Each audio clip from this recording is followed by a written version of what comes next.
Hey everybody, my son and I are out here working on our 2007 Chevy Avalanche. It's got the 5.3 with the AFM, the active fuel management, which I personally don't like and most people don't because it's not about problems, and I think that's where we're at today. But what we're going to do is a compression check today, and I just want to show the do-it-yourselfers out there that you can do this yourself, because that's exactly what we are. We're not professional mechanics, but been working on cars my whole life, and with a little bit of help of other YouTubers and some basic knowledge, we're able to do this. So again, 2007 Chevy Avalanche 5.3. What we got going on here is cylinder number 1 down here isn't firing. And we already replaced the plug, we replaced the wire, we replaced the coil pack. We're definitely getting spark as far as I can tell.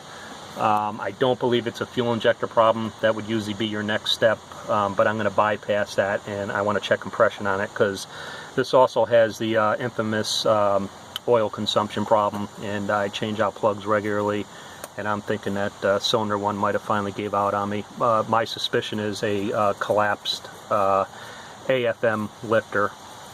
From the research I've done, it kind of seems to fit what's going on here.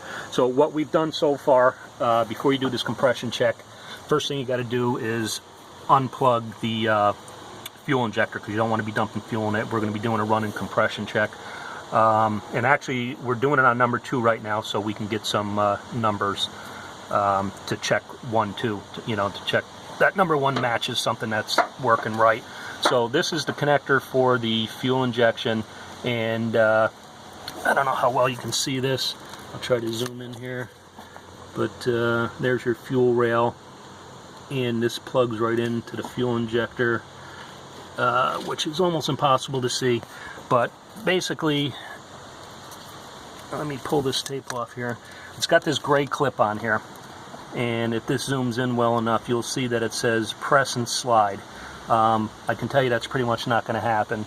You have to work with this a little bit.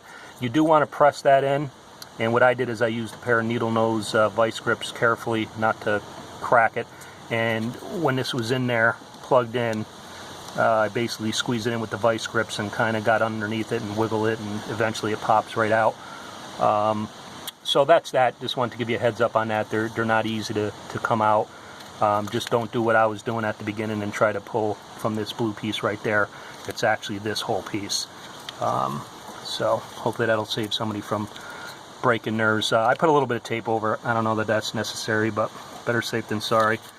So now the next step is we're on cylinder number 2 right here, and we pulled our plug wire off of the spark plug, and we just basically took some heavy gauge wire. I got 2 here only because I had this set up for something else. Who really could get away with 1 wire.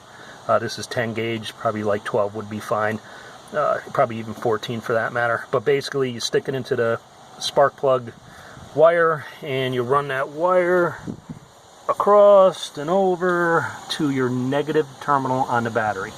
Again, negative terminal on the battery, and basically you're just grounding out the spark plug so it's not sparking all over the place on you.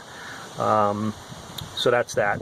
Just make sure it isn't going to get caught in your belt here. Make sure it's clear before you start the truck up. So next we have our, right here you can see is our compression gauge, and I don't know if you have an AutoZone around you or a parts store, but a lot of the ones around here will let you borrow the tools for free. They'll charge you like 40 bucks or whatever, put it on your charge card or whatnot, just in case you don't return it. But once you return it, they recredit you, so no sense in going out and spending 80 bucks or 100 bucks on one of these when you can just borrow it. So anyhow, we've already ran through this once, but I'm going to run through it one more time so people can see it. This little valve right here, that just releases the pressure. So I'm going to set this down here, and my son's going to go in and start the truck, and we're going to watch this gauge. I know we're kind of upside down here. I'll try to get better angle. There we go. All right, Adam, start that up. Okay, so if you can hear me, that went up to about 90 psi, and now I'm going to have him rev up the gas just a little bit. But just give that a little gas once. A little more. Okay, so now you can see it went up to around 150. So, you know, roughly around 80, 90 when it was idling, and about 150 when we gave it some gas. So that's going to be our reference numbers.